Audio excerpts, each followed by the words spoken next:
Offensive রিয়েলিজমের main কথা হচ্ছে যত শক্তি, যত অস্ত্র, যত মিলিটারি আমি তত এত রিস্ক। নিরাপদ।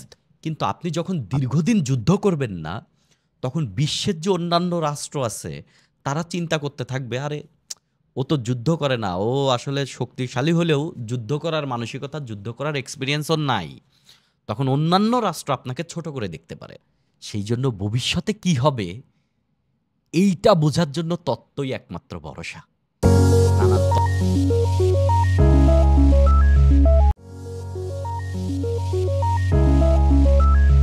গল্প টল্প করব, এবং আজকের গল্পের মধ্যে আমরা স্পেসিফিক একটা টপিককে সামনে রেখে গল্প করব।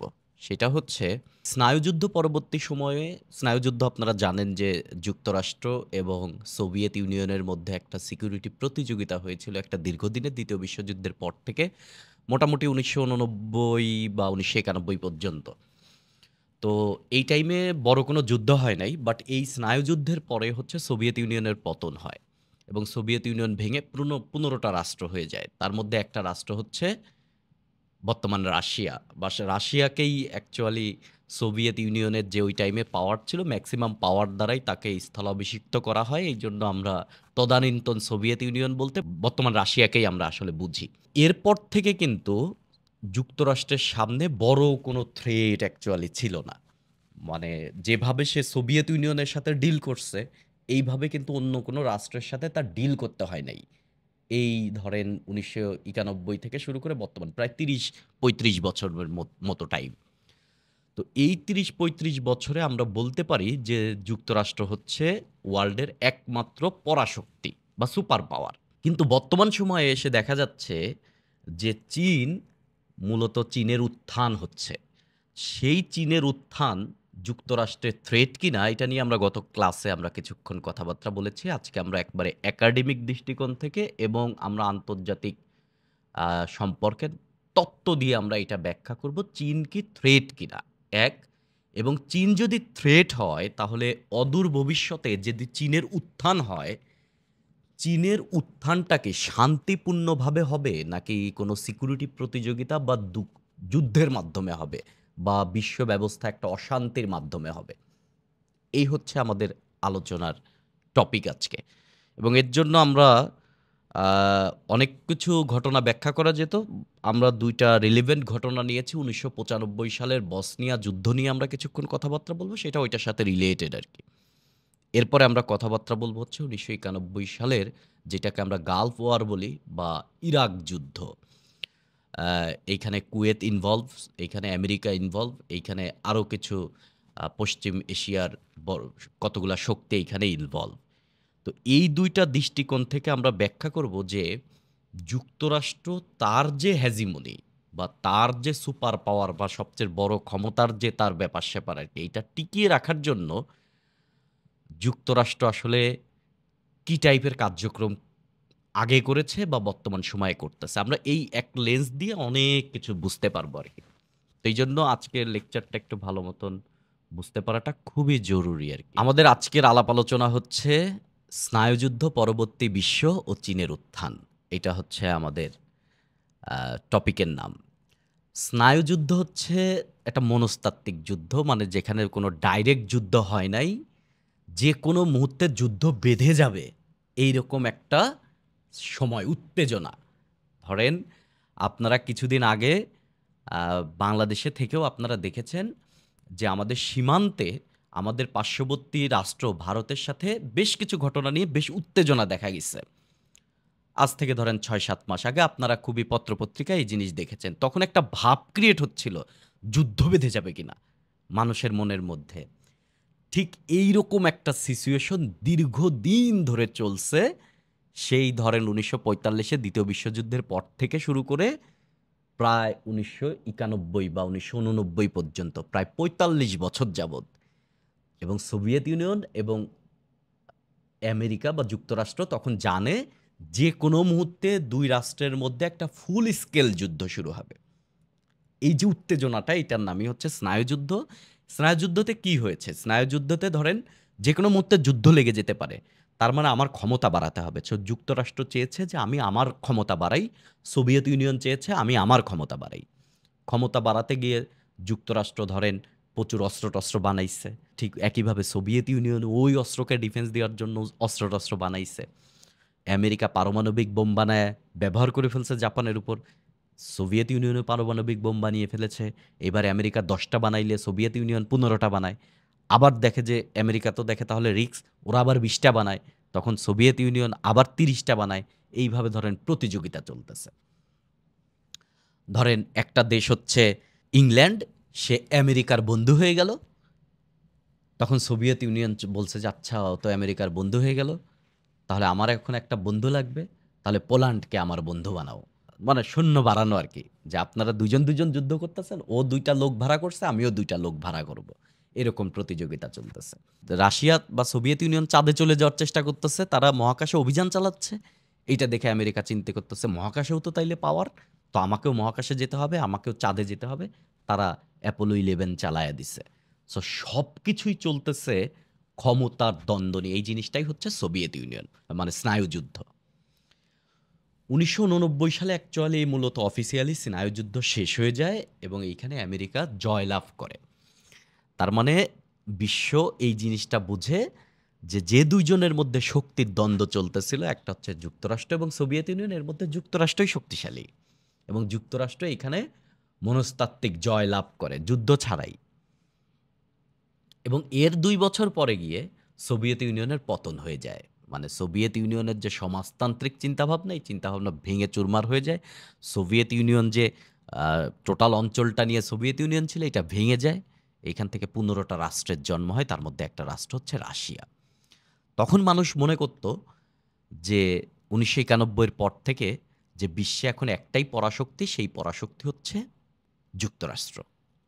কিন্তু ১৯৪৫-এর আগের বিশ্ব যদি আপনি চিন্তা করেন, ১৯৪৫ বা ১৯৯১-এর আগের বিশ্বই আপনি চিন্তা করেন, আমেরিকার সামনে কিন্তু সবসময়ই কেউ না কেউ প্রতিযোগী রাষ্ট্র ছিল। যেমন ধরেন একসময় ওয়েলহেইম জার্মানি ছিল যুক্তরাষ্ট্রের সামনে, একসময় সাম্রাজ্যবাদী জাপান ছিল যুক্তরাষ্ট্রের সামনে, সোভিয়েত ইউনিয়ন ছিল যুক্তরাষ্ট্রের সামনে। এরা সবাই ছিল আমেরিকার পোটেনশিয়াল থ্রেট এবং আমেরিকা তাদের সাথে কিন্তু ২টা বিশ্বযুদ্ধ করছে। ২টা বিশ্বযুদ্ধ করছে। এখন জাপানের সাথে যখন আমেরিকা যুদ্ধ করছে, তখন জাপান কিন্তু নিজেকে ছোট মনে করে নাই। জাপান মনে করছে জাপান আমেরিকার চাইতেও শক্তিশালী, এই জন্যই কিন্তু জাপান যুদ্ধে গেছে। ইউক্রেন যখন রাশিয়ার সাথে যুদ্ধ করতে গেছে, তখন ইউক্রেন কিন্তু এই ক্যালকুলেশনে করতে সফল হয়েছে যে আমরা এই যুদ্ধে গেলে আমরা জিতে যাব। আবার রাশিয়া যখন ইউক্রেন আক্রমণ করছে, তখন রাশিয়া কিন্তু এই ক্যালকুলেশন করে ফেলছে যে এই যুদ্ধে আমরা জিতে যাব। যুদ্ধে জেতার ক্যালকুলেশন যদি না থাকে, তাহলে কেউ কোনোদিন যুদ্ধে জড়ায় না, কখনোই জড়ায় না। যে আজকে এ রাষ্ট্র বি রাষ্ট্রের সাথে যুদ্ধ করবে এবং যুদ্ধের আগে এ রাষ্ট্র জানে যে বি রাষ্ট্রের সাথে যুদ্ধ করলেই আমি হেরে যাব, তখন কিন্তু কখনোই যুদ্ধ হবে না। সো যুদ্ধ হলে দুজন সেম বা পরস্পর মনে করে যে আমিই বেশি শক্তিশালী। তার মানে জার্মানি আমেরিকার চাইতে শক্তিশালী চিন্তা করছে, জাপান আমেরিকার সাথে শক্তিশালী চিন্তা করছে, সোভিয়েত ইউনিয়ন নিজেও আমেরিকার চাইতে শক্তিশালী নিজেকে চিন্তা করছে। কিন্তু ১৯৯১ সালের পর থেকে বিশ্বের আর কোনো রাষ্ট্র কিন্তু এই চিন্তা করে না যে আমি মিলিটারিলি আমেরিকার চাইতে শক্তিশালী এবং আমেরিকার সাথে যুদ্ধে গেলে আমি জিতে যাব। এটা কোনো রাষ্ট্রেই চিন্তা করে না। তার মানে আমেরিকা একমাত্র পরাশক্তি, যার সাথে যুদ্ধ করে জেতা সম্ভব না, এটা অলমোস্ট সকল রাষ্ট্র বিশ্বাস করে ১৯৯১ পর থেকে। বাট বর্তমান সময়ে এসে আমরা দেখতেছি যে না, শুধু আমেরিকা পরাশক্তি। এই উপরে এই নোটটা যখন দিব, এইখানে যেটা গ্রেট পাওয়ার, এটা সুপার পাওয়ার হবে। শুধু একটা গ্রেট পাওয়ার, উপরের গ্রেট পাওয়ারটা সুপার পাওয়ার হবে, পরাশক্তি। তো বর্তমান সময়ে এসে আমরা দেখতেছি যে আমেরিকার সামনে কিছু পোটেনশিয়াল থ্রেট আছে। ১ নাম্বার পোটেনশিয়াল থ্রেট হচ্ছে চীন, ২ নাম্বার পোটেনশিয়াল থ্রেট হচ্ছে রাশিয়া। বাট চীন এবং রাশিয়া, এদের সম্বলিত ক্ষমতাও আমেরিকার ক্ষমতার অর্ধেক। এই জন্য বলা যায় নিকট ভবিষ্যতে এদের মধ্যে যুদ্ধ হবে না, যুদ্ধ হবে দীর্ঘমেয়াদে। এবং এই দীর্ঘমেয়াদে যে এদের মধ্যকার যুদ্ধ হবে, সেটা আমরা এখন বিভিন্ন ঘটনা থেকে এটা বুঝতে পারি। তার মধ্যে একটা ঘটনা হচ্ছে চীনের অর্থনৈতিক প্রবৃদ্ধি। এবং আমি আগের লেকচারে আপনাদেরকে বলেছি, economic might can be transferred into military might. অর্থনৈতিক সক্ষমতা আপনি আপনার অস্ত্রের সক্ষমতা বা আপনার মিলিটারি সক্ষমতা বৃদ্ধি করতে পারেন অর্থনৈতিক সক্ষমতা দিয়ে। কিন্তু মিলিটারি সক্ষমতা দিয়ে আপনি আপনার অর্থনৈতিক সক্ষমতা নাও বাড়াতে পারেন। যেমন উত্তর কোরিয়ার আমরা উদাহরণ দিয়েছিলাম, উত্তর কোরিয়ার কাছে মিলিটারি সক্ষমতা থাকলেও উত্তর কোরিয়া কিন্তু সেইটা দিয়ে টাকা পয়সাতে কিছু করতে পারতেছে না, খাবার দিতে পারে না, না খেয়ে থাকে ওরা। চীনের যে অর্থনৈতিক প্রবৃদ্ধি হচ্ছে এইটা নিয়ে অনেকের আবার দ্বিমত আছে। অনেক অনেক বিশ্লেষকরা মনে করে যে চীনের এখন যে অর্থনৈতিক সক্ষমতা আছে বা প্রবৃদ্ধি আছে, দিন যত যাবে এই প্রবৃদ্ধির পরিমাণ কমে যাবে এবং চীন এই অর্থনৈতিক প্রবৃদ্ধি ধরে রাখতে পারবে না। এবং চীন ধরে রাখতে না পারলে তাহলে আর এই আমেরিকার সাথে এই দ্বন্দ্ব আর কোনোদিন হবে না। আবার এক দল মনে করে যে চীনের যে অর্থনৈতিক প্রবৃদ্ধি আছে এই প্রবৃদ্ধি এখন যা আছে এর চাইতে বৃদ্ধি পাবে, এবং বৃদ্ধি যখন পাবে তখন চীন ধীরে ধীরে তার মিলিটারি সক্ষমতা বাড়াবে। সে নতুন অস্ত্র গোলাবারুদ বানাবে এবং নতুন অস্ত্র গোলাবারুদ বানানোর জন্য যে রিসার্চ করবে সেখানে টাকা পয়সা বেশি ব্যয় করবে। যেন না তার টাকা পয়সা আছে, নতুন নতুন অস্ত্র বানাবে, যুদ্ধজাহাজ বানাবে, পারমাণবিক অস্ত্র বানাবে এবং সে আমেরিকার সাথে একটা নিরাপত্তা দ্বন্দ্বে যাবে এবং এই দ্বন্দ্ব থেকে একটা সংঘর্ষ হবে এবং সেই সংঘর্ষে চীন জয়লাভ করবে এবং চীন পরাশক্তি হবে। তার মানে চীনের উত্থান শান্তিপূর্ণভাবে হবে না, অবশ্যই দ্বন্দ্ব হবে, দ্বন্দ্ব, গুলাগুলি, মারামারি, থাপড়াথাপড়ি হবে আর কি। এই জন্য চীন কিছু কাজ করবে। এই জন্য চীন কি কাজ করবে? প্রথম অবস্থায় সে তার অঞ্চলে অর্থাৎ এশিয়াতে সে তার নিয়ন্ত্রণ স্থাপন করবে। এশিয়াতে মানে এশিয়ার বস হবে সে, এশিয়ার গডফাদার। এরপরে সে নতুন কোনো গডফাদার জন্য না হয় এই দিকে সে নজর রাখবে এবং সে নিজের স্বার্থকে ঠিক রাখার জন্য সে আন্তর্জাতিক ইনস্টিটিউশন বানাবে এবং সেই তিনটা কাজই চীন করতেছে। প্রথম কথা হচ্ছে এশিয়াতে নিজের সক্ষমতা জানান দেওয়ার জন্য চীন নানান অ্যাক্টিভিটি করতেছে। ধরেন পাকিস্তানের সাথে তার পাকিস্তান চায়না ইকোনমিক করিডোর আছে, মায়ানমারের সাথে তার করিডোর আছে এবং দক্ষিণ চীন সাগরে তার ব্যাপক মিলিটারি সক্ষমতা আছে। তিব্বত সে দখল করে নিছে, উইঘুর অঞ্চলটাকে সে পুরা, যেটাকে আমরা বলি জিনজিয়ান প্রদেশ, সেই টোটাল জায়গায় নিজের সক্ষমতা আরও বেশি ইয়ে করার জন্য, নিজের ভেতরে যেন জাতিগত দ্বন্দ্ব না হয় সেই জন্য তারা ইথনিক ক্লিনজিং বা যাই বলেন আর কি, নিধন করা, এই কাজ সে করতেছে এবং রাশিয়ার সাথে সুসম্পর্ক রক্ষা করতেছে এবং আরেকটা মিলিটারি সক্ষম দেশ হচ্ছে উত্তর কোরিয়ার সাথে সে সম্পর্ক রাখতেছে এবং বিআরআই সহ নানা ধরনের উন্নয়নমূলক কর্মকাণ্ড সে আশপাশের রাষ্ট্রগুলোতে করতেছে, ঋণ দিচ্ছে, তার উন্নয়ন অংশীদার হচ্ছে, আরসিইপির মতন বাণিজ্যিক জোট বানাচ্ছে, নিউ ডেভেলপমেন্ট ব্যাংকের মতন সে নতুন অর্থনৈতিক ব্যবস্থা ক্রিয়েট করার ট্রাই করতেছে।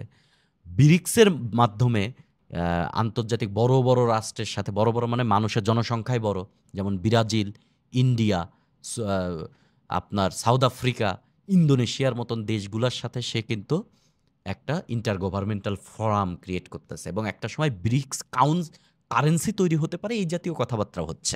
তার মানে সে এশিয়ায় নিজের ক্ষমতা জানান দেওয়া এবং বিভিন্ন আন্তর্জাতিক প্রতিষ্ঠান, এই যে আরসিইপি বললাম, ব্রিক্স বললাম, নিউ ডেভেলপমেন্ট ব্যাংক বললাম, বিআরআই প্রজেক্টের কথা বললাম, এইরকম নানান টাইপের প্রতিষ্ঠান ক্রিয়েট করে সেইখানে তার সক্ষমতা জানান দিচ্ছে এবং কেউ যদি তার এগেনস্টে যায় তাহলে তাদের উপরে সে তার মিলিটারি সক্ষমতা জানান দেওয়ারও নানান ব্যবস্থা গ্রহণ করতেছে। যেমন মাঝে মধ্যেই সে মিলিটারি ড্রিল চালায় তাইওয়ান প্রণালীর আশপাশ দিয়ে, মানে তাইওয়ানকে দখল করার একটা চিন্তাভাবনা তার মধ্যে আছে, তার মানে সে মিলিটারিলি জানান দিবে।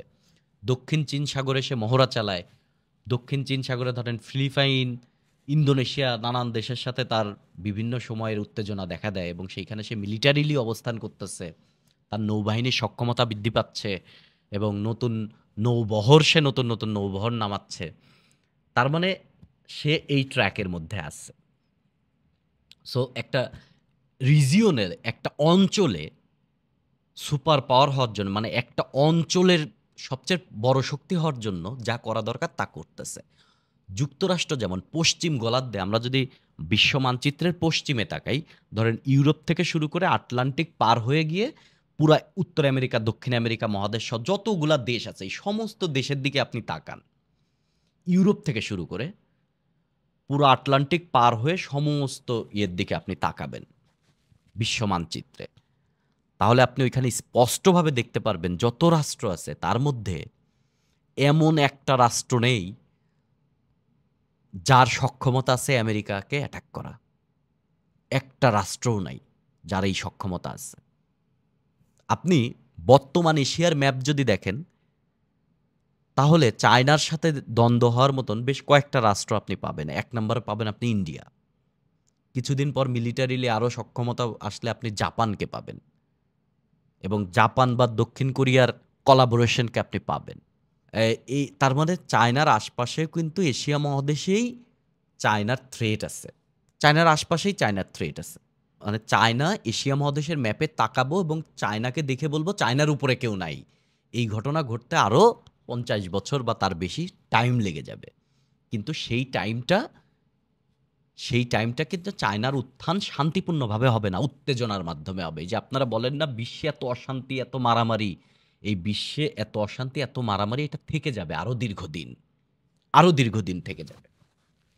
এখন আমরা আসি যে টোটাল বিশ্ব ব্যবস্থায় যেহেতু আমেরিকা এখন মোটামুটি পরাশক্তি, এখন আমেরিকা যেহেতু পরাশক্তি, তাহলে একক কোনো সিঙ্গেল রাষ্ট্র নাই যে রাষ্ট্র আমেরিকার সাথে ডাইরেক্ট উত্তেজনায় যেতে পারে। তো যুদ্ধ করা তো রিস্ক, যুদ্ধ করা অনেক টাকা পয়সার ব্যাপার, অনেক অস্ত্র গোলাবারুদ লাগে, অনেক মিলিটারি নিজের মিলিটারি মারা যায়। তো যুদ্ধ করা তো রিস্ক।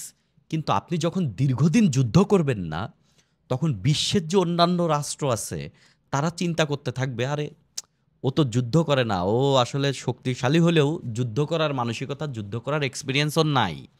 তখন অন্যান্য রাষ্ট্র আপনাকে ছোট করে দেখতে পারে। এই জন্য আমেরিকার যেহেতু পোটেনশিয়াল ওই রকম থ্রেট নাই, আমেরিকা ফুল স্কেল যুদ্ধ করে না।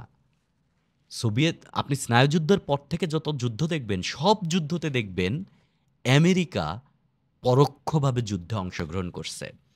আমেরিকা যুদ্ধ করেছে কিন্তু নিজে করে নাই, আরেকজনকে দিয়ে করিয়েছে। এই জিনিসটাকে বলা হয় প্রক্সি ওয়ার।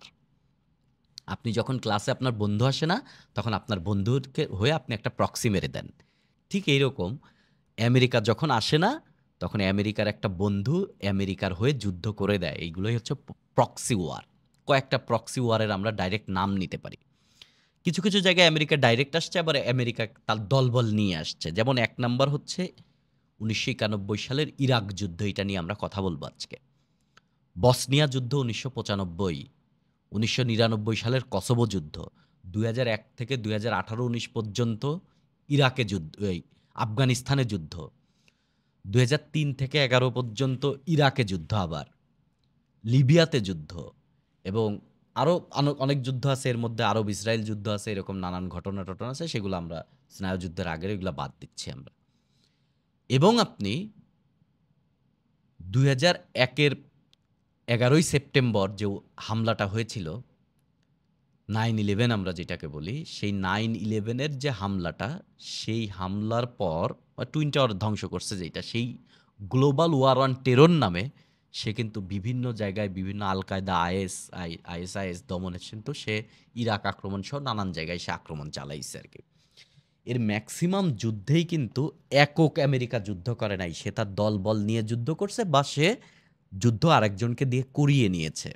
প্রক্সি ওয়ারফেয়ার, কেননা তার ডাইরেক্ট যুদ্ধ করার মতন তার সামনে কোনো ম্যান নাই। সো সে নিজেকে ছোট করে ফেলবে না, যে হুট করে সে মনে হইলো যে যাই, আজকে ভাল লাগতেছে না, আজকে যায় মেক্সিকোর সাথে একটা যুদ্ধ করে আসি। এবং মেক্সিকো তো আমেরিকার সাথে যুদ্ধ করার মতন মিলিটারিলি সক্ষম দেশ না। তো আপনি মেক্সিকোতে যদি যুদ্ধ করতে যান, তাহলে আপনি কি করলেন? আপনি নিজেকে ডাউন করে ফেললেন। সো আমেরিকায় নিজেকে ডাউনটা করে নাই আর কি।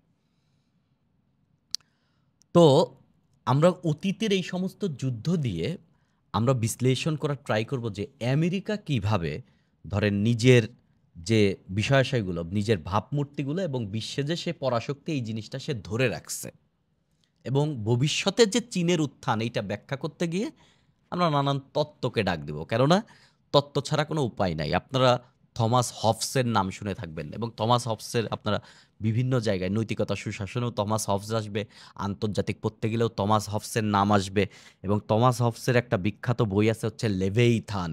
ইংরেজি সাহিত্য পড়তে গিয়েও আপনারা লেভেইথানের নাম শুনবেন। এইটা হচ্ছে আপনার বাস্তববাদের একটা বাইবেল টাইপের বই, লেভেইথান থমাস হব। এটাও একটা রাষ্ট্রবিজ্ঞানের বই।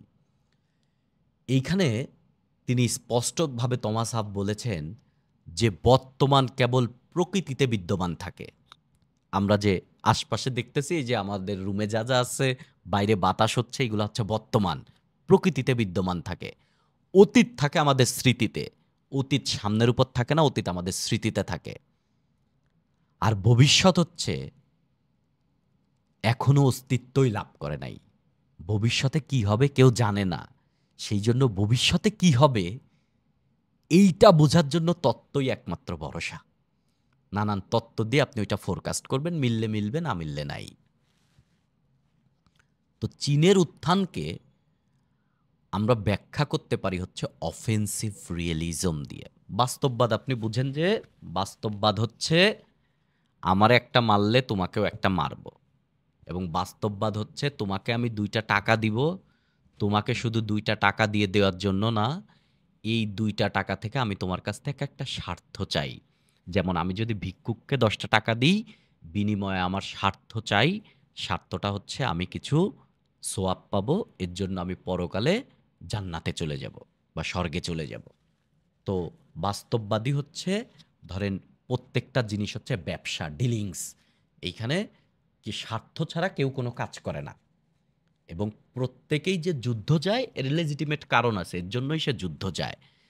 একজন যে অস্ত্র বানাচ্ছে কারণের জন্যই অস্ত্র বানাচ্ছে, এইটাই হচ্ছে বাস্তববাদ। এই বাস্তববাদকে আমরা দুইভাবে ব্যাখ্যা করতে পারি, একটা হচ্ছে অফেন্সিভ রিয়েলিজম আর একটা হচ্ছে ডিফেন্সিভ রিয়েলিজম। সো অফেন্সিভ থেকে আপনি বুঝতেছেন অফেন্সিভটা হচ্ছে কিছুটা আপনার মানে অফেন্সিভ মানে হচ্ছে আপনি অ্যারোগেন্ট টাইপের, আপনি বেশ অ্যাডামেন্ট আর কি, এরকম বিষয় আশয় আর কি। আন্তর্জাতিক যে কাঠামো, অফেন্সিভ রিয়েলিজম এই কথা বলে যে আন্তর্জাতিক কাঠামো হচ্ছে রাষ্ট্র, যে রাষ্ট্র ধরেন আমেরিকা একটা রাষ্ট্র, বাংলাদেশ একটা রাষ্ট্র, চায়না একটা রাষ্ট্র, এই রাষ্ট্রের উপরে কিছু নাই। রাষ্ট্রই সবচেয়ে বড় অ্যাক্টর, রাষ্ট্রের উপরে আর কোনো অ্যাক্টর নাই। এখন আপনার কাছে মনে হতে পারে রাষ্ট্রের উপর তো জাতিসংঘ আছে। অফেন্সিভ রিয়েলিজম এটা বলে না। অফেন্সিভ রিয়েলিজম বলে এই সমস্ত যে প্রতিষ্ঠান আছে এইগুলো অথর্ব প্রতিষ্ঠান, এরা বিশ্বের গার্ডিয়ান না। এরা গার্ডিয়ান হলে এরা সব কিছু নিয়ন্ত্রণ করতে পারত, এরা সব কিছু নিয়ন্ত্রণ করতে পারে না। এরা বিশ্বের গার্ডিয়ান না,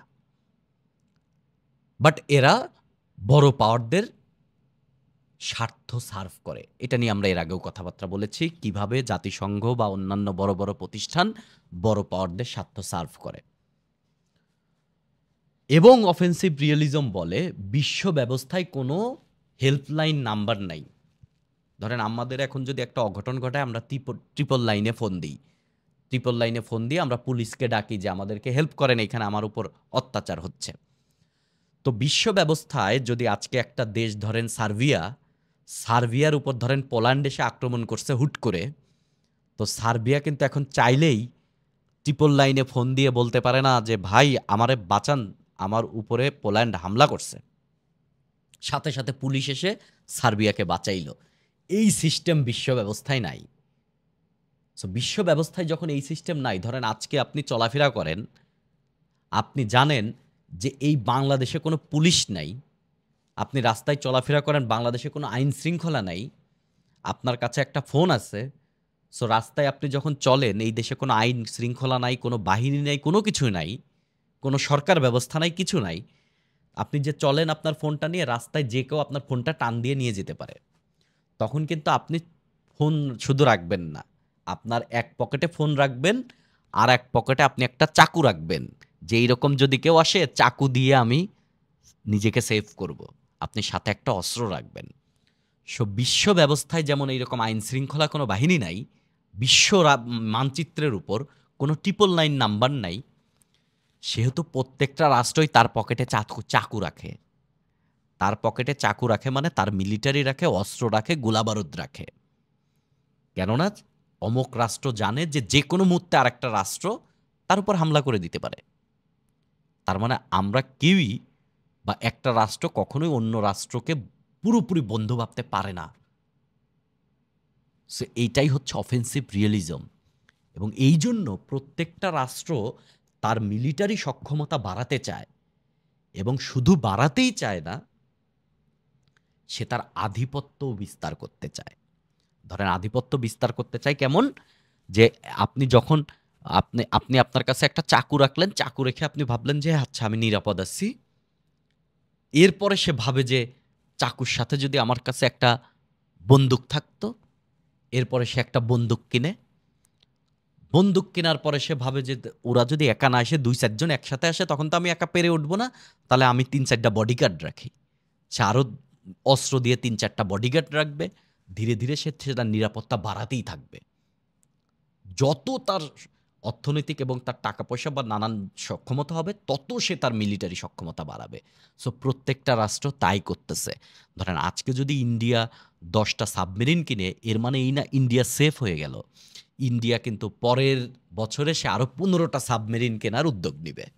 খুব স্বাভাবিক। এইটাই হচ্ছে অফেন্সিভ রিয়েলিজম।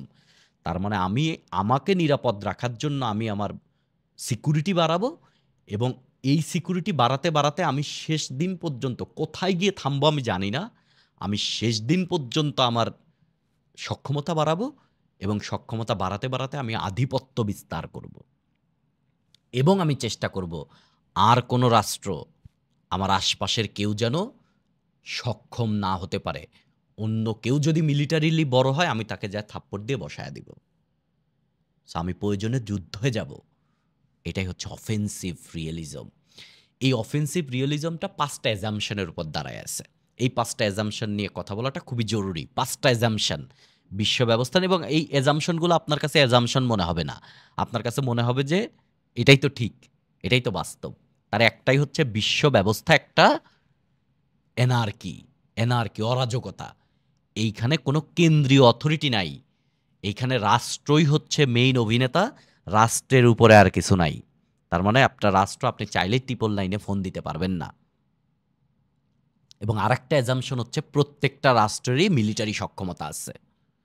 বাংলাদেশেরও মিলিটারি সক্ষমতা আছে, বাংলাদেশ নেপালেরও একটা মিলিটারি সক্ষমতা আছে। সো নেপাল যে কোনো মুহূর্তে বাংলাদেশকে আক্রমণ করে ফেলতে পারে। ভুটানেরও কিঞ্চিত মিলিটারি সক্ষমতা আছে। প্রত্যেকটা রাষ্ট্রেরই কম বা বেশি, প্রত্যেকটা রাষ্ট্রেরই মিলিটারি সক্ষমতা আছে। এই মিলিটারি সক্ষমতার কারণে প্রত্যেকটা রাষ্ট্রই আর একটা রাষ্ট্রকে থ্রেট মনে করবে, এবং এই মিলিটারি সক্ষমতা মাপা যায় যে বাংলাদেশেরটা কতটুকু, ভারতেরটা কতটুকু, আমেরিকারটা কতটুকু, এটা মাপা যায়। সো এটা একটা ফ্যাক্ট। এবং রাষ্ট্রগুলোর প্রধান ইচ্ছা, প্রধান স্বপ্ন, প্রধান অভিপ্রায় হচ্ছে নিজের নিরাপত্তা নিশ্চিত করা। নিজের নিরাপত্তা, এবং নিজের স্বাধীনতা রক্ষা করা, সার্বভৌমত্ব রক্ষা করা। আর যদি আমার বর্ডারে হামলা হয়, আমি সাথে সাথেই প্রতিরোধ করব, এবং প্রতিরোধ করার জন্য আমার মিলিটারি লাগবেই। এবং বিশ্ব ব্যবস্থায় আর একটা রাষ্ট্রের ইন্টেনশন কখনো বোঝা যায় না। আপনি আজকে ধরেন বাংলাদেশ আর ভুটান খুব বন্ধু, কিন্তু আপনি বুঝতে পারবেন না যে ভুটান আপনার কাছে কি চায়। আজকে আপনি দেখতেছেন যে চায়না এবং রাশিয়ার মধ্যে একটা দোস্ত ভাব। আপনি দেখতেছেন ইন্ডিয়া প্রচুর পরিমাণে তেল আনতেছে রাশিয়ার সাথে, খুব দোস্ত ভাব। কিন্তু আপনি বলতে পারেন না যে ইন্ডিয়া এবং রাশিয়ার মধ্যে 10 বছর বা 5 বছর পরেই যুদ্ধ হবে কিনা। রাষ্ট্রের ইন্টেনশন বোঝা যায় না। সবাই স্বার্থ নিয়ে কাজ করে, এবং রাষ্ট্রগুলো সবসময় যুক্তিসঙ্গত আচরণ করে, রেশনালভাবে সে কার্যক্রম করে।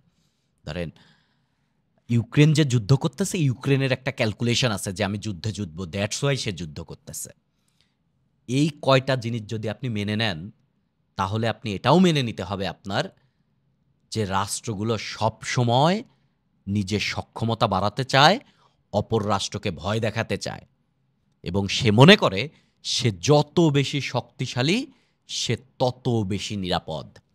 টোটাল পশ্চিম গোলার্ধের মানচিত্রে আপনি তাকান, সবচেয়ে শক্তিশালী আমেরিকা, এবং আপনার কাছে মনে হবে আর কেউ আমেরিকাকে অ্যাটাক করবে না, সো আমেরিকা নিরাপদ। এবং আমেরিকা নিজেকে আরও নিরাপদ করার জন্য সে আরও বেশি মিলিটারি সক্ষমতা বাড়াবে। এই টোটাল ঘটনাটাই হচ্ছে অফেন্সিভ রিয়েলিজম। অফেন্সিভ রিয়েলিজমের মেইন কথা হচ্ছে যত শক্তি, যত অস্ত্র, যত মিলিটারি, আমি তত নিরাপদ, আমি তত নিরাপদ। তো এই বর্তমান সময়ে একটা রাষ্ট্র সে পুরা বিশ্বের উপর আধিপত্য বিস্তার একা করতে চায় না এখন। ধরেন আপনি বিশ্বের ম্যাপটা আমার কাছে এখন পুরাটা নাই, ধরেন আমার কাছে ২টা ম্যাপ আছে, বাট ২টা ম্যাপ ছোট ছোট অংশ বিশেষ ম্যাপ। ধরেন আচ্ছা, আমরা একটা ম্যাপ বের করে ফেলি। এই টোটাল ইউরোপ সহ আপনি পশ্চিম গোলার্ধের টোটাল দেশের দিকে আপনি তাকাবেন, সব রাষ্ট্রের দিকে আপনি তাকান, আমেরিকা হচ্ছে সবচেয়ে শক্তিশালী। অন্য কোনো রাষ্ট্রের সক্ষমতা নাই, ধরেন কানাডা বলেন, মেক্সিকো বলেন, যে আমেরিকাকে অ্যাটাক করে জিতে যাবে, এই সক্ষমতাটা কিন্তু নাই।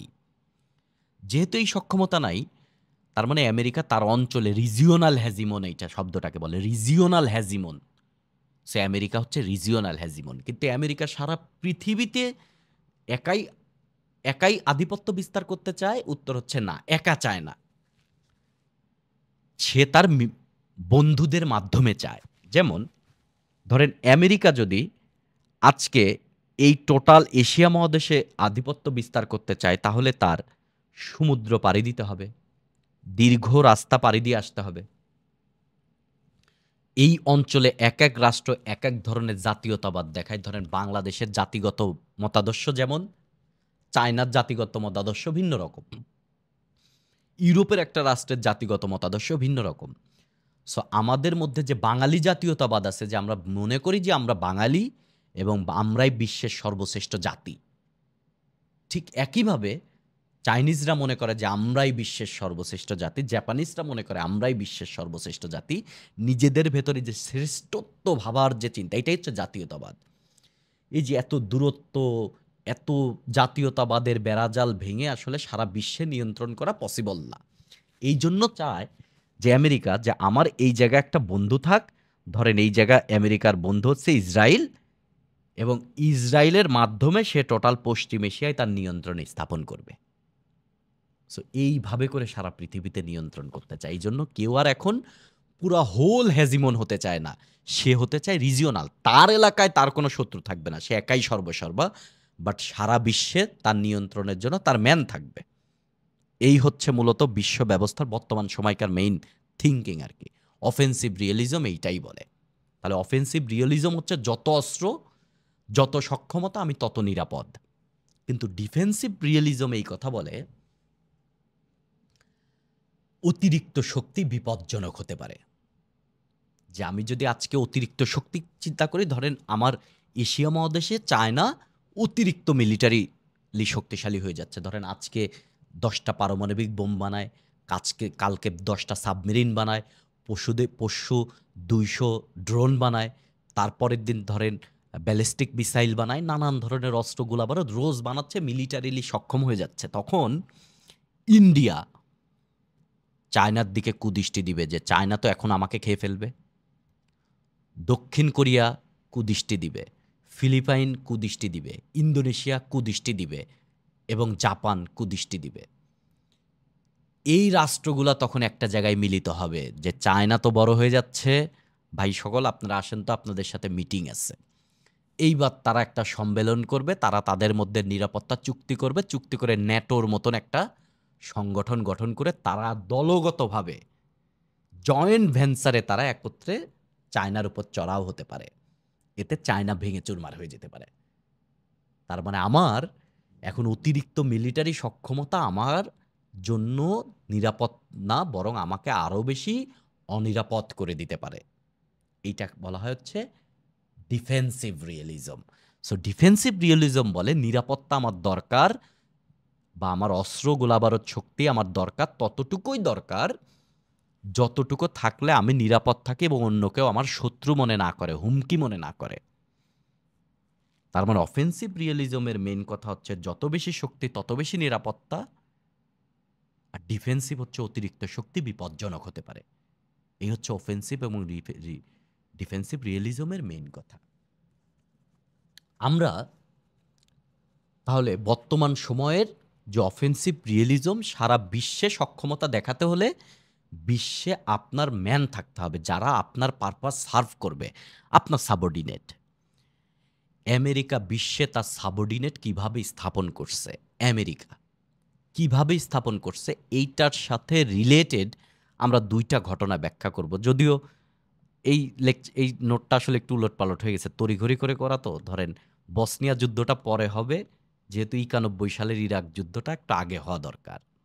মানে 91 পরে 95 আলোচনা হবে, খুব স্বাভাবিক, কিন্তু আগে পরে হয়ে গেছে। আপনারা এটা একটু যখন পড়বেন এটা একটু ঠিকঠাক করে নেবেন। ওকে, আমরা 1991 সালে সোভিয়েত ইউনিয়নের পতন হয়ে গেল এবং বিশ্বকে জানান দিয়ে দেওয়া হলো যে সোভিয়েত ইউনিয়ন এখন ধ্বংস, এখন একজনই বস আছে বিশ্বে, সেটা হচ্ছে যুক্তরাষ্ট্র, একজন বস। তাহলে অন্যান্য দেশটা সাধারণত একটা মানে মানুষের যে স্বভাব বিশ্বের একই স্বভাব।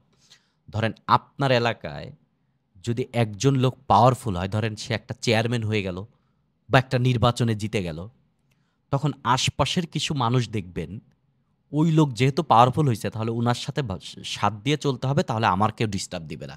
এই জন্য দেখবেন যে ফুল টুল নিয়ে তাকে কংগ্রাচুলেশন জানায়, তার সাথে ছবি টবি তুলে এবং বাসার ড্রয়িং রুমে বড় নেতার সাথে ছবি টাঙায় রাখে যে অমুক আমার, মানে অমুক আমার, আমি তার ম্যান, আমার সাথে ভালো সম্পর্ক, আমাকে প্রোটেক্ট করবে। এখন বিশ্বতে তো আমেরিকা বস হয়ে গেছে। ধরেন সোভিয়েত ইউনিয়নের পতন হয়ে গেছে, তার মানে আমেরিকা নির্বাচনে জেতার মতন জয়লাভ করে ফেলছে এখন। তার মানে আশপাশ এমনি যত দেশ আছে সবাই চাবে যে আমেরিকার সাথে সুসম্পর্ক রক্ষা করি, যাতে অন্যান্য দেশ মনে করে যে আমারে কিছু কইলে কিন্তু আমার বস আমেরিকা আছে, তোমাকে মারবে। তো এই প্রতিযোগিতা শুরু হয়ে গেল 91 পর থেকে। তো এইটা হতে গিয়ে আবার আমেরিকার ভাবমূর্তি কখনো নষ্ট হয়েছে, আবার আমেরিকা তার ভাবমূর্তি ফেরত আনছে। তা আমরা একটা উদাহরণ দিই, হচ্ছে 1991 সালের ইরাক যুদ্ধ বা গালফ ওয়ার আপনাদেরকে বলা হয় যেটা। তখন ইরাকের প্রেসিডেন্ট হচ্ছে সাদ্দাম হোসেন। 1980 থেকে 1988 সাল পর্যন্ত 8 বছর ধরে ইরাক এবং ইরানের মধ্যে যুদ্ধ হয়েছে। এই হচ্ছে ম্যাপটা, এই হচ্ছে ইরান আর এই হচ্ছে ইরাক। এবং ইরাক এবং ইরানের এইখানে বর্ডারে এই যে মেসোপটেমিয়া, যে টাইগ্রিস এবং ইউফ্রেটিস নদী যে এখান দিয়ে এইখানে আসছে, এই অঞ্চলটা এই অঞ্চলটা খুবই প্রাকৃতিকভাবে সমৃদ্ধ। মানে এইখানে প্রচুর পরিমাণে তেল গ্যাস আছে। এখন এই জায়গা হচ্ছে কুয়েত। কুয়েত তখনও স্বাধীন না, ছোট্ট একটা রাষ্ট্র কুয়েত। ইরাক ইরানের যে যুদ্ধ হয়েছে 8 বছর, এই 8 বছরের যুদ্ধ করতে অ্যাকচুয়ালি ইরাকের প্রচুর পরিমাণে অর্থ, টাকা পয়সা, মিলিটারি খরচ হয়ে গেছে। তার মানে ইকোনমিক্যালি ইরাকের অবস্থা কিন্তু 1990-এর দিকে খুবই ডাউন। এই মুহূর্তে কুয়েত আবার কাজ কি করতেছে, এখন ইরাকের টাকা পয়সা কই? ইরাকের টাকা পয়সা তো তেলে, তেল বেচে টাকা পয়সা পাবে। এখন আপনার প্রধান ব্যবসা হচ্ছে তেল, কিন্তু কুয়েত তখন এমন একটা কাজ করতেছে, কুয়েতের কাছেও তখন প্রচুর তেল। কুয়েত তখন এক্সেস পরিমাণ তেল উত্তোলন করতেছে, এক্সেস পরিমাণ তেল উত্তোলন করে সে বাজারে ছেড়ে দিচ্ছে। তার মানে বাজারে এক্সেস সাপ্লাই থাকবে, দাম পড়ে যাবে তেলের। তো দাম পড়ে যাচ্ছে তেলের, আর ইরাকের হচ্ছে তেল বেচেই ওর চলতে হবে, ইরাকের অবস্থাও খারাপ। তখন ইরাক দেখলো কুয়েত তো ডিস্টার্ব দিচ্ছে, সে কুয়েতকে আক্রমণ করে বসলো। 1991 সালের আগস্টের দিকে বোধহয় সে আক্রমণ করে ফেললো, হচ্ছে আগস্টে, 1990 সালের আগস্টে সে আক্রমণ করে ফেললো কুয়েতকে। এবং কুয়েতকে আক্রমণ করে কিন্তু সে দখলও করে ফেললো। এবং এইখানে আমরা মেইন কোর আলাপ আলোচনায় যাই না, এবং প্রচুর পরিমাণে ধরেন কেমিক্যাল উইপন ব্যবহার হলো, মানুষ মেরে ফেলা হলো, প্রচুর মানুষ মেরে ফেলা হলো ওই টাইমে। এখন কুয়েতকে আক্রমণ করার ফলে তেল বাজারে কিন্তু একটা বড় অংশের নিয়ন্ত্রণ ইরাক নিয়ে নিল। এখন আপনি চিন্তা করেন, সাল 1990, কুয়েত দখলে চলে গেছে ইরাকের। এখন ম্যাপটা আপনি দেখেন, এই হচ্ছে ইরাক, এই হচ্ছে কুয়েত, আর এই পাশের রাষ্ট্র হচ্ছে সৌদি আরবিয়া। বিশাল বড় একটা বর্ডার আছে ইরাকের সাথে। সো ইরাক কিন্তু সৌদি আরবকেও আক্রমণ করে ফেলতে পারে। আর টোটাল মধ্যপ্রাচ্যে বা পশ্চিম এশিয়াতে আমেরিকার পারপাস সার্ভ করে হচ্ছে সৌদি আরবিয়া। কেননা ওপেক প্লাসের নেতা সৌদি আরবিয়া, এবং সৌদি আরবিয়া বিশ্বের তেল বাজারের একটা বিশাল অংশ সাপ্লাই দেয়। এবং আমেরিকা শুধু নিজের জন্য না, তার যে ইউরোপের বন্ধুটন্ধু আছে তাদের এনার্জি চাহিদা মেটানোর জন্য এই তেল এবং গ্যাস খুবই খুবই জরুরি এলিমেন্ট। এবং আপনারা রাশিয়া ইউক্রেন যুদ্ধে তেল এবং গ্যাসের গুরুত্বটা কি এটা বুঝে গেছেন।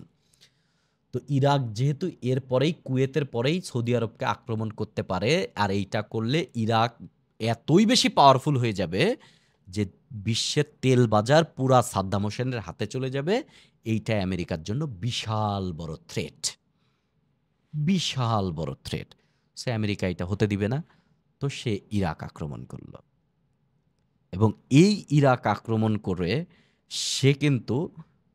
সে চালাইল হচ্ছে অপারেশন ডেজার্ট স্ট্রম পরের বছরই, এবং সে একা না, ৩৫টা দেশ নিয়ে সেই আক্রমণটা করছে। এবং ৪২ দিনের মধ্যেই সে ঘটনা ঘটায় ফেললো। কুয়েত মুক্ত হয়ে গেল, ইরাক পরাজিত হয়ে গেল, সাদ্দাম হোসেনের ক্ষমতা কমে গেল, এবং ইরাকের নিজের ভেতর অনেক দ্বন্দ্ব দেখা দিল। সাদ্দাম হোসেনের যে অথরিটেরিয়ান শাসন ছিল সেই শাসনটা মোটামুটি ধরেন ভাঙা ভাঙা ভাব হয়ে গেল, এবং প্রচুর পরিমাণে ধরেন এখন ইরানের প্রতি যেমন নিষেধাজ্ঞা, এরকম হিউজ নিষেধাজ্ঞা পড়ে গেল ইরাকের উপর। ইরাকের অর্থনীতি ধীরে ধীরে ধীরে ধীরে অন্যদিকে চলে যাচ্ছে, মানে ডাউন হওয়া শুরু করলো।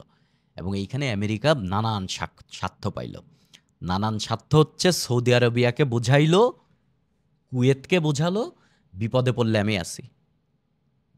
তার মানে পশ্চিম এশিয়া বা মধ্যপ্রাচ্যে আমেরিকা তার সক্ষমতাকে আরও বাড়ায় ফেলল। এক, তেলের বাজারে আমেরিকার স্বার্থ বহাল থাকল। দুই, এবং সোভিয়েত ইউনিয়নের পতনের পর সাকসেসফুলভাবে আমেরিকা যুদ্ধ করে বিশ্বকে জানান দিল যে আমি বস, আমার কথাই শুনতে হবে। এইটা কূটনৈতিক সফলতা হিউজ এই যুদ্ধের। কিন্তু অন্যান্য মুসলিম বিশ্বে আমেরিকা কিছুটা ডাউন খেয়ে গেল। ধরেন বাংলাদেশ, পাকিস্তান, নানান দেশে কিন্তু তদানীন্তন বুশের ছবি পোড়ানো হলো, বুশের করা হলো, মানে মানুষের মধ্যেই আমেরিকা বিরোধী একটা চেতনা চলে আসলো। সে একটু ডাউন খেয়ে গেল আমেরিকা এই দিক দিয়ে, আর বাদ বাকি সব দিক দিয়ে আমেরিকা সাকসেসফুল এই যুদ্ধ করে। ঠিক এর পর কিন্তু টোটাল মধ্যপ্রাচ্যের নিয়ন্ত্রণ কিন্তু ধরেন ডিফ্যাক্টো নিয়ন্ত্রণ পেয়ে গেছে, এবং মধ্যপ্রাচ্যে তার পারপাস সার্ভ করে আর একটা রাষ্ট্র হচ্ছে ইসরায়েল। এবং ইসরায়েলকে জানান দিল ভয় নাই, ইরাক ডাউন করে দিছি, ভয় নাই। কয়েক বছর পরে, ৫ বছর মানে মোটামুটি ৪ বছর পরে ১৯৯৫ সালে ইউরোপে একটা ব্যাপক ঘটনা ঘটে গেল। আপনারা যুগোস্লোভাকিয়া একটা দেশ আপনারা জানতেন। যুগোস্লোভাকিয়া মূলত এইরকম একটা অঞ্চল জুড়ে এই দেশটা যুগোস্লোভাকিয়া, বড় একটা জায়গা। মার্শাল টিটো ছিল এই জায়গার। মার্শাল টিটো বাংলাদেশেও এসেছিল, আমাদের জাতীয় সংসদে সে বক্তব্য দিয়েছে, মার্শাল টিটো। এবং তাকেই একমাত্র মার্শাল বলা হয়, যদিও সারা ওয়ার্ল্ড স্বীকৃত মার্শাল না। তাকে নিয়েও একদিন আমরা কথাবার্তা বলতে পারি। মার্শাল টিটো, এই মার্শাল টিটো মারা যায় ১৯৮০ সালে। ১৯৮০ সালে মারা গেলে এই যে টোটাল যুগোস্লোভাকিয়া যে জায়গাটা, এই যে টোটাল রিজিয়নটা, এই টোটাল রিজিয়নে কিন্তু আমরা যেমন টোটাল বাংলাদেশে আমরা প্রধান জাতি বাঙালি জাতি, এইখানে কিন্তু শুধু একটা জাতি না, এইখানে সার্বিক একটা জাতি আছে, তারা অর্থোডক্স খ্রিস্টান। এখানে বসনিয়ার মুসলমান আছে, হিউজ সংখ্যক মুসলমান আছে, বা বসনিক মুসলমান বলে।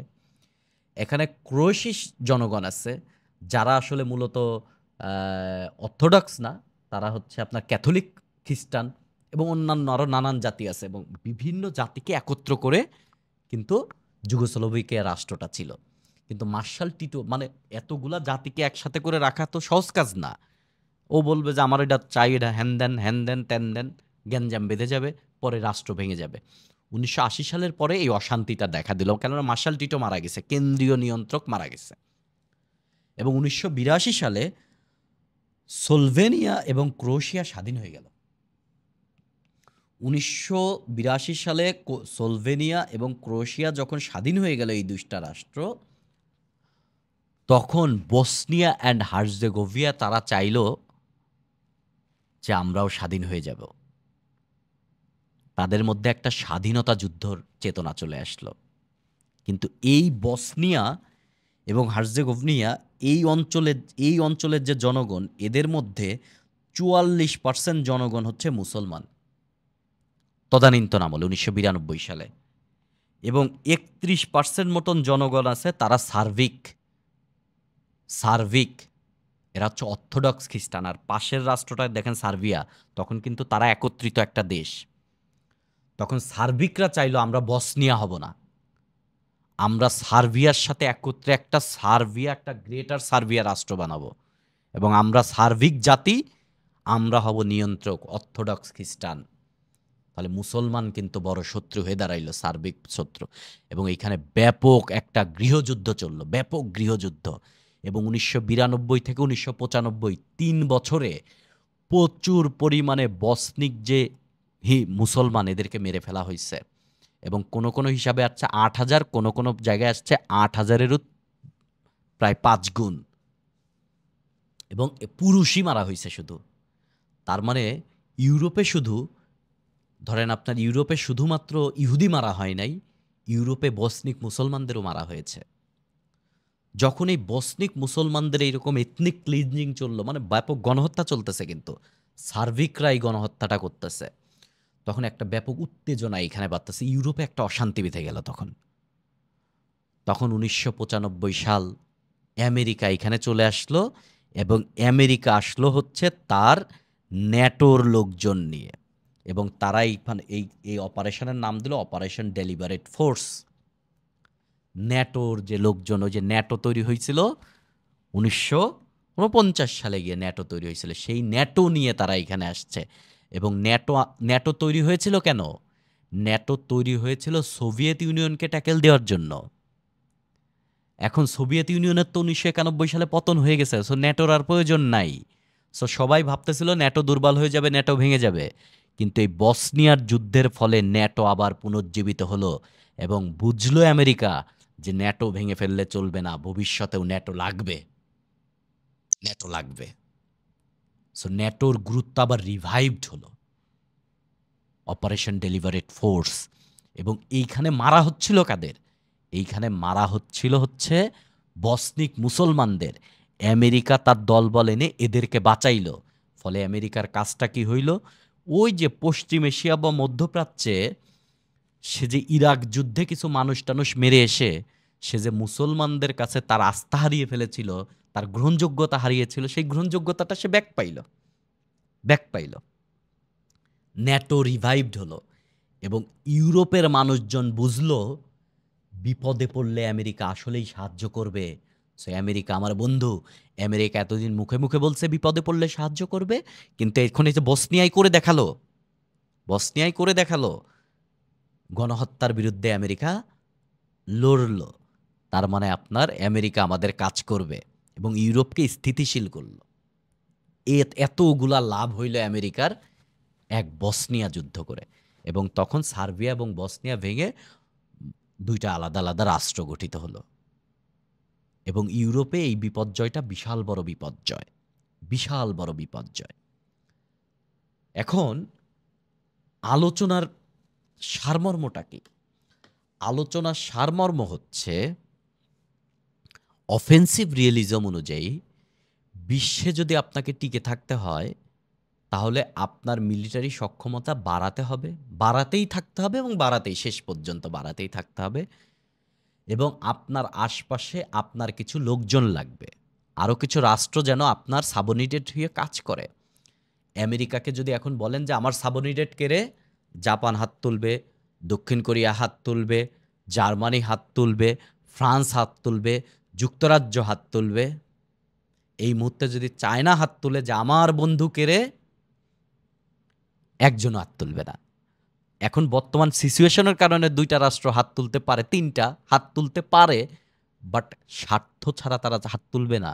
এবং তাদেরও হাত তোলার পরিস্থিতি নাই। এক হচ্ছে উত্তর কোরিয়া, ২ হচ্ছে রাশিয়া, ৩ হচ্ছে ইরান।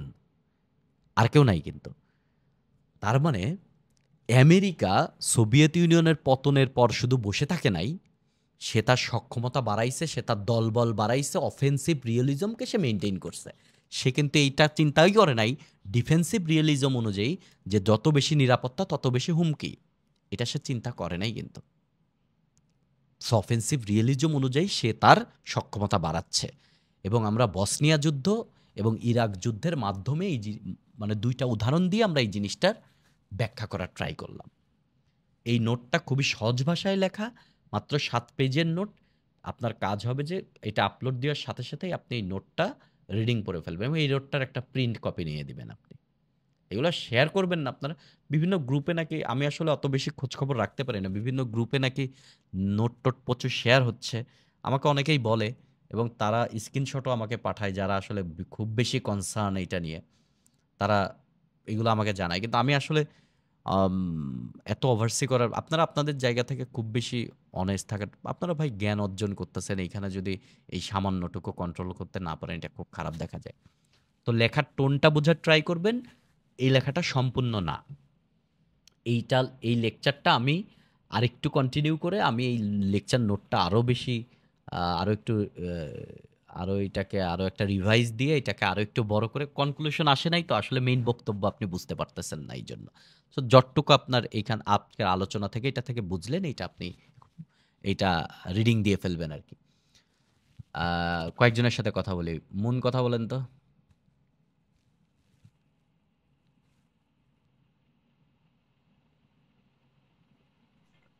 আসসালামু আলাইকুম ভাইয়া। ওয়ালাইকুম আসসালাম ভাই।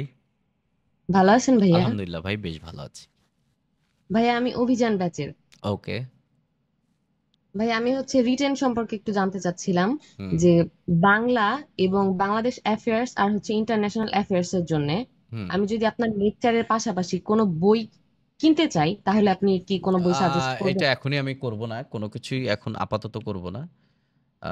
সেটা হচ্ছে আপনাদের ৪৭ এর তো রেজাল্ট দেয় নাই। রেজাল্ট দিলে আপনাদের সাথে আমি একটা লাইভ সেশন নেব যে প্রিলি পাস করলেন যারা, তারা কি করবেন? প্রিলি ফেল করলেন, তারা কি করবেন? ঐদিন এই আলোচনা আপনার এই কোয়েশ্চেনের আনসার ক্লিয়ার হয়ে যাবে। আজকে হইলে কাল, আজকে রেজাল্ট দিবে শুনছিলাম। দিলে আগামীকালকেই আপনাদের সাথে যেদিন রেজাল্ট হবে তার পরদিনই আলাপ আলোচনা ভাইয়া করব। রেজাল্ট হয়ে গেছে। রেজাল্ট হইছে? জি ভাইয়া। কখন? এই যে কিছুক্ষণ আগে 1 ঘন্টা হলো মনে হয়। মানে আমি তখন কি ক্লাসে ছিলাম? জি ভাইয়া। ও, ১০,৬৪৪ জন টিকাইছে। কত মার্ক জি পেয়ে ভাইয়া, মানুষজন টিকলো? 90+। হুম। জি ভাই, আমি হচ্ছে একটা গ্রুপে আছি, তো ওখানে হচ্ছে যারা টিকেছে তারা বলতেছিল যে হচ্ছে 90+ তাদের কাটমার্ক ছিল, তারা টিকে গেছে। তাই হওয়া উচিত। ওকে। এরপরে হচ্ছে রফিক ইসলাম, কথা বলেন তো ভাই।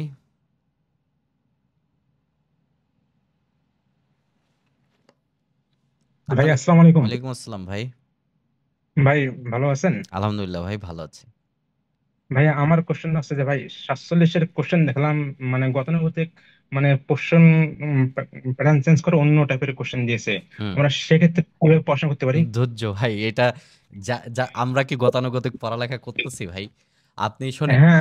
শোনেন, বিষয়টা হচ্ছে কি গতানুগতিক মতন আসবে না। আপনি প্রচুর তথ্য জানবেন, আপনার সব অনেক কিছু জানা থাকবে। এরপরে অপশন থেকে বেস্ট ফিট আনসারটা আপনি দিবেন। বেস্ট ফিট বোঝেন তো? মানে আপনি ৪টা অপশন আছে তো, এই উত্তরের সাথে কোনটা বেস্ট ফিট বলে মনে হয়? কেননা আপনি তো অনেক কিছু জানেন।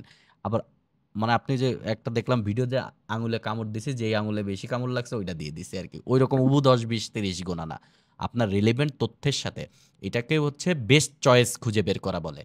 সো এইভাবে করে আমরা আনসার-টানসার দিয়ে ফেলবো। এটা সমস্যা হবে না। একবারে স্পেসিফিক ধরেন কোয়েশ্চেন আপনার এখন কম আসবে, যে আগে এরকম আসতো যে এইটা কত সালে, এইরকম মানে স্পেসিফিক যে জাস্ট এইটাই উত্তর হবে আপনি জানেন। এইভাবেও আমরা কিছু কোয়েশ্চেনকে ডিল করবো, আবার কিছু কোয়েশ্চেনকে ডিল করবো যে আচ্ছা তাহলে অপশন দেখেই কোন অপশনটা বেস্ট ফিট, ওইটা আনসার দিয়ে ফেলবো। এটা বুঝতে আচ্ছা ভাই পারছেন আমার ভাই?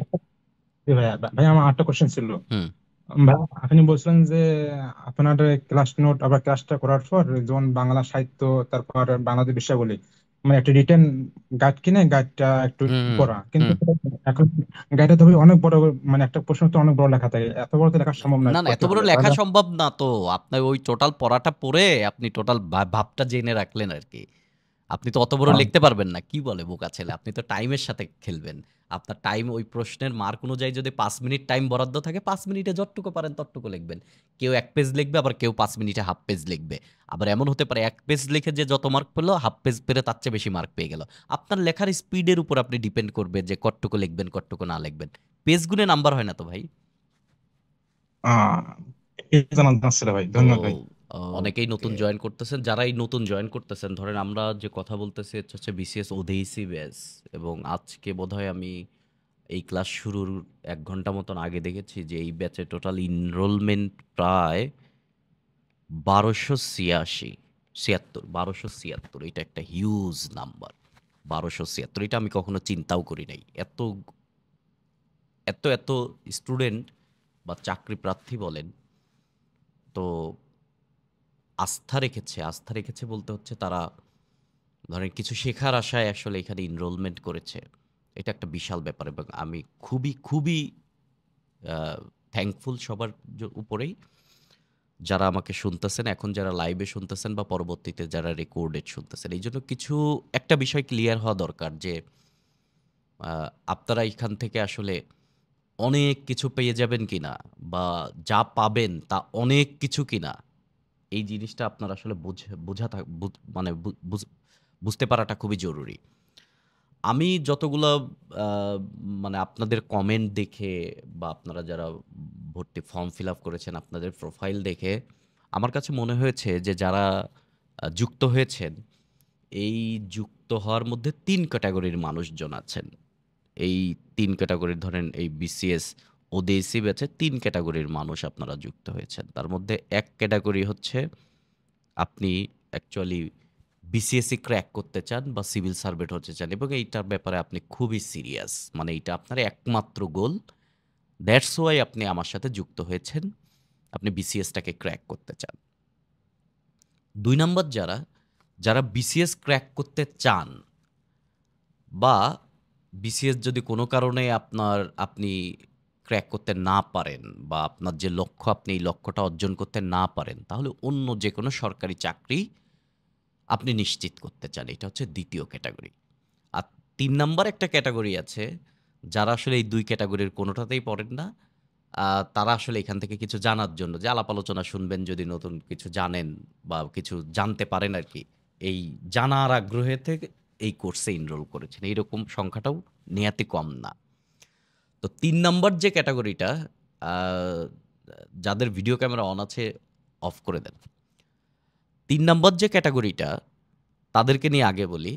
আ আসলে আপনি অনেক কিছু জানতে পারবেন। ধরেন জানতে পারবেন বলতে, যে আমি কোনো একটা বিষয় যখন উপস্থাপন করব, ওই বিষয়টা তো ভেতরে আপনি অনেক তথ্য আপনি আগেই জানবেন। কিছু তথ্য আছে যে তথ্যগুলো আপনি একবারেই নতুন জানবেন। আপনার কাছে নতুন একটা আ ডাইমেনশন বা নতুন একটা লেন্স অ্যাকচুয়ালি আপনার সামনে উন্মুক্ত হবে। সেই লেন্স দিয়ে আপনি অনেক কিছু দেখতে পারবেন।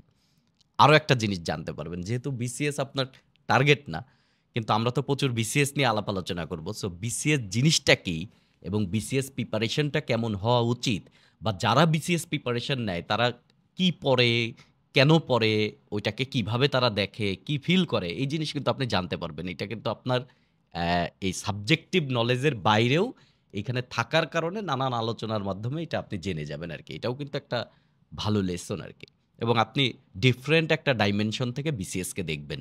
সচরাচর প্রচলিত যে ডাইমেনশন, ওই ডাইমেনশনের বাইরে গিয়ে একটা ডাইমেনশন থেকে আপনি দেখবেন। যাদের টার্গেট হচ্ছে বিসিএস ছাড়া ২ নম্বর যারা ক্যাটেগরি, ধরেন বিসিএস ছাড়া আপনি অন্য যেকোনো সরকারি চাকরি পেলেও আপনার হবে, বা আপনি একটা সরকারি চাকরি চান, তাদের উদ্দেশ্যে আমার বক্তব্য হচ্ছে, আপনি আলাপ আলোচনা শুনেন।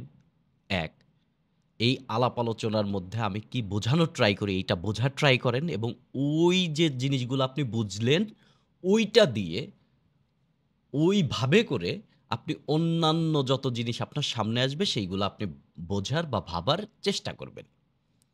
এতে করে কি হবে, যখন আপনার সামনে কোনো একটা ইস্যু আসবে, সেই ইস্যুতে আপনি ধরেন খুবই অল্প জানেন, বাট ওই অল্প জানা তথ্য দিয়েও আপনি ওই ইস্যুটাকে চমৎকারভাবে ব্যাখ্যা করতে পারবেন আরও অন্যান্য রেলেভেন্ট জিনিস দিয়ে। তো সেক্ষেত্রে আপনার বর্ণনা অন্যান্যদের তুলনায় কিছুটা হলেও ইউনিক হবে। কেননা আমি যে আপনাদের সাথে আলাপ আলোচনা করি সাধারণত আমি বাজারে প্রকাশিত কোনো বই পড়ি না। বাজারে প্রকাশিত বলতে হচ্ছে আমরা বিসিএস এর জন্য যে গাইড বই পড়ি, এই কোনো গাইড বই আমি পড়ি না। লাস্ট আমি গাইড বই কিনেছিলাম হচ্ছে আপনার এই যারা ৪৭তম বিসিএস দিল ওদের মানে রিসেন্ট টপিকটা আসলে রিসেন্ট টপিক বা রিসেন্ট হাইলাইটস বলেন কি, কি জিনিস এমসিকিউ তথ্য টাইপের আসলে বাজারে আছে এটা দেখার জন্য এবং সেইখান থেকে আমি কিছু জিনিস আমার স্টুডেন্টদেরকে মার্ক করে দিয়েছিলাম। That's it. এই জন্য বাজারে প্রচলিত যে বই গাইড বই পড়েন এগুলো আমি পড়ি না দীর্ঘদিন না। আমার বিসিএস প্রস্তুতির টাইমে আমি কিছু পড়েছিলাম, এরপরে আর আমি পড়ি না। যেহেতু আমি পড়ি না, সো কিভাবে তারা বিসিএসটাকে বা কোনো একটা টপিককে ব্যাখ্যা করতেছে এটা আমি জানি না। সো আপনার কাছ থেকে আপনি যতটা শুনবেন সেটা হচ্ছে ওই সমস্ত গাইড বইয়ের চাইতে টোটালি আলাদা। টোটালি আলাদা মানে 100% আলাদা জিনিস। ফলে নতুন একটা ডাইমেনশন আপনার সামনে ওপেন হবে। সেইটা দিয়ে আপনি যখন কোনো চাকরির পরীক্ষা, বিশেষ করে ব্যাংকের পরীক্ষার কথা আপনাদেরকে যদি আমি বলি, আপনারা জানেন এখানে একটা প্রিলিমিনারি দেওয়ার পরে ২০০ মার্কের একটা রিটেন পরীক্ষা দেন, একটা ভাইবা দেন, চাকরি হয়ে যায়। বাট টোটাল চাকরিটাই ডিপেন্ড করে আপনার রিটেনের উপর। এবং রিটেনে সেটা ফোকাস রাইটিং বলেন বা কোনো একটা রচনা টাইপের বলেন বা যে কোনো একটা ইস্যু যখন আপনি লেখেন, এইগুলো সাধারণত ব্যাংকের পরীক্ষাগুলোতে আমি দেখেছি যে হুট করে একটা টপিক চলে আসে, সেই টপিকে লিখতে হয় আরকি। তো এই যে হুট করে একটা টপিক যখন চলে আসবে, ওই টপিকে লিখতে গেলে আপনার কোন ওয়েতে ওই টপিকটাকে অ্যাটাক করা দরকার এবং ওই টপিককে অ্যাটাক করলে রেলিভেন্ট কি, কি তথ্য দেওয়া যায় এই টাইপের আপনি যদি চোখ কান খোলা রাখেন আরকি। তাহলে আপনার লেখাটা অন্যদের তুলনায় ইউনিক হবে এবং সেক্ষেত্রে বলা যায় আপনি একটা চাকরি-বাকরি পেয়ে যেতে পারেন, যদি আপনি অ্যাক্টিভ থাকেন অ্যাকচুয়ালি। আর বিসিএস যাদের টার্গেট আমরা বিসিএসটাকে একবারে আপনার তথাকথিত লেন্সের বাইরে ভিন্ন একটা লেন্স দিয়ে দেখি। বিসিএসটা একবারে সহজ জিনিস। কোনো জিনিসই কমন আসে না এখানে। টপিক ধরে, ধরে নিজের মতন করে ওই টপিক লিখতে হয়। সো আপনাকে নানান জিনিস সম্পর্কে জানতে হবে। আপনি ওই অনুযায়ী লিখবেন এবং আশা করা যায় আপনার লেখা যেহেতু রিটেন প্রিলিমিনারি একটা ফিল্টার পরীক্ষা বাট আপনি ক্যাডার হবেন না হবেন এটা টোটালি ডিপেন্ড করবে আপনার রিটেন পরীক্ষার উপর। তো আপনাদের যেহেতু সামনে প্রিলিমিনারি এরপর আপনারা রিটেন দিবেন। কিন্তু ওই প্রিলিমিনারি পর্যন্তই আপনার মধ্যে একটা আম আপনার আপনার চিন্তা করার ক্যাপাবিলিটি বাড়বে, আপনার তথ্য ভান্ডার বাড়বে। সো পরবর্তীতে যখন আপনি রিটেন প্রিপারেশন নিবেন তখন আপনার কাছে এই জিনিসগুলা ইজি হয়ে যাবে এবং ইভেনচুয়ালি আপনার লেখালেখি অন্যদের তুলনায় ভালো হবে এবং আপনি মোটামুটি আশা করা যায় যদি আপনি ঠিকঠাক প্রিপারেশন নেন এবং অনেস্ট নিজের সাথে বেইমানি না করেন, টাইমের সঠিক ব্যবহার করেন তাহলে ইভেনচুয়ালি আপনি একটা কিছু পেতে পারেন যদি এখানে রিজিকের ব্যাপার আছে। আ এটা তো ডিসকাশনের শুরুতে প্রিলিমিনারি কথাবার্তা। আপনার এমনি বললাম যে আপনারা আর যারা নতুন জয়েন করেছেন তাদের উদ্দেশ্যে একটা গুরুত্বপূর্ণ বিষয় হচ্ছে আপনারা Google ক্লাসরুমে জয়েন করেছেন। আমার আজকে যেমন একটা পোস্ট দেখেছেন যে আপনাকে আমি সানডে রাত ১০ টায় জয়েন করতে বলেছি। প্রতিটা ক্লাস যখন হবে তার আগের দিন বা যেদিন রাতের ক্লাস হবে ঐদিন সকালে বা আগের দিন এরকম একটা অ্যানাউন্সমেন্ট পাবেন। সেই অ্যানাউন্সমেন্টে জুমের লিঙ্ক থাকবে। সেইখান থেকে আপনি আসলে লাইভ ক্লাসে জয়েন করবেন। লাইভ ক্লাসটা যেমন আজকে এটা হচ্ছে, এই ক্লাসটা রেকর্ডিং হচ্ছে। এই রেকর্ডেড ক্লাসটা আগামীকালকে অর্থাৎ যেদিন রাতে ক্লাস হবে তার পরের দিন আপনি লিঙ্ক এবং এই পিডিএফটার নোট আপনি আপনার ক্লাসরুমে পেয়ে যাবেন রেকর্ডেড অবস্থায়। আর ক্লাস কিভাবে আপনি কন্টিনিউ করবেন তার জন্য আপনি Google ক্লাসরুমে দেখবেন যে একটা ভিডিও আছে, স্পেসিফিক একটা ভিডিও লিঙ্ক দেওয়া আছে যেখানে আমি আলোচনা করেছি যারা নতুন জয়েন করেছেন তাদের উদ্দেশ্যে। ওইখানে লেখাই আছে যারা নতুন জয়েন করেছেন তাদের উদ্দেশ্য। সো ওই ভিডিওটা দেখে নেবেন। ওইটা একটা ১০ মিনিটের মতন ভিডিও যেখানে আপনি বলেছি যে আপনি নতুন জয়েন করেছেন তো কোর্সটাকে আপনি কিভাবে ডিল করবেন।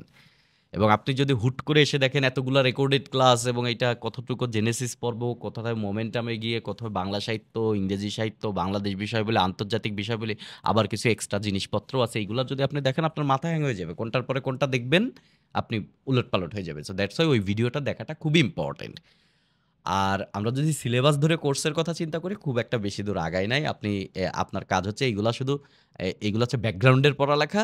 সো আপনি ধীরে, ধীরে দেখবেন, জানবেন, আনন্দ পাবেন। আর যতটুকু এখানে গাইডলাইন দেওয়া আছে এইটুকু, এইটুকু করবেন, ওইটুকু করবেন। ধীরে, ধীরে আপনি আসবেন এবং সাথে, সাথে আপনি লাইভ ক্লাসগুলোও দেখে যাবেন। সো আপনাকে একটু অন্যরা যেটুকু সময় ব্যয় করতেছে আপনাদের একটু বেশি সময় ব্যয় করতে হতে পারে। এটা খুব একটা চাপের কোনো কিছু না। আপনি কনফিডেন্ট থাকেন, রিল্যাক্সে থাকেন। এতগুলা লেকচার দেখে চাপ খাওয়ার দরকার নাই। সিরিয়ালি আপনি আসেন। কোনো সমস্যা নাই। আমাদের কাছে অনেক সময় আছে। আমাদের ব্যাকগ্রাউন্ড স্টাডি এখনো শেষ হয় নাই। সিলেবাস নিয়ে আমরা কথাবার্তা ধীরে, ধীরে বলব। আরেকটা বিষয় হচ্ছে আমরা সাবজেক্টিভ পড়ালেখাকে আরেকটু গতি বাড়ানোর জন্য কিছু, কিছু স্পেশাল ক্লাস যেমন সাহিত্যের যে ক্লাসগুলো আছে আমি যেগুলো রেকর্ডেড আছে সেই রেকর্ডেডগুলো আমি লাইভ নিলে লাইভের চাইতে আমি বিশ্বাস করি লাইভ নেওয়ার চাইতে লাইভের চাইতেও ইফেক্টিভ ওই ক্লাসগুলা। সো ওই ক্লাসগুলোর সাথে এক্সট্রা যেগুলা দরকার আরকি সেইগুলো আমরা লাইভ সেশনে আলাপ আলোচনা করব। তবে আমরা সাহিত্যের কিছু রেকর্ডেড ক্লাস দিব। যেমন আজকে রাতে আমি একটা আপলোড দিয়ে রেখেছি। এটা আপলোডিং হচ্ছে। বাংলা সাহিত্যের একটা মধ্যযুগের লেকচার দিয়ে দিব। এইগুলো আপনারা মানে সাহিত্যের এগুলো হচ্ছে ব্যাকগ্রাউন্ড স্টাডি। পরবর্তীতে লাইভে আরো আলাপ আলোচনা হবে। তো ওইগুলো সিরিয়ালি দেখবেন আপনি। সাহিত্যের ক্লাস ১, ২, ৩ এগুলো গাইডলাইন ওইখানে দেওয়া আছে। যেটা আপনাদেরকে বলেছি যারা নতুন জয়েন করেছেন তাদের জন্য। ওই ভিডিওটা কিন্তু মাস্ট। ওইটা দিয়ে কোর্স দেখা মানে এই কোর্সটা শুরু করতে হবে ওই ভিডিও দিয়ে আরকি। ওইখানে যে গাইডলাইন পাবেন ১০ মিনিটের ভিডিও। কোনো সমস্যা নাই। সবাই ভালো থাকেন। শুভরাত্রি।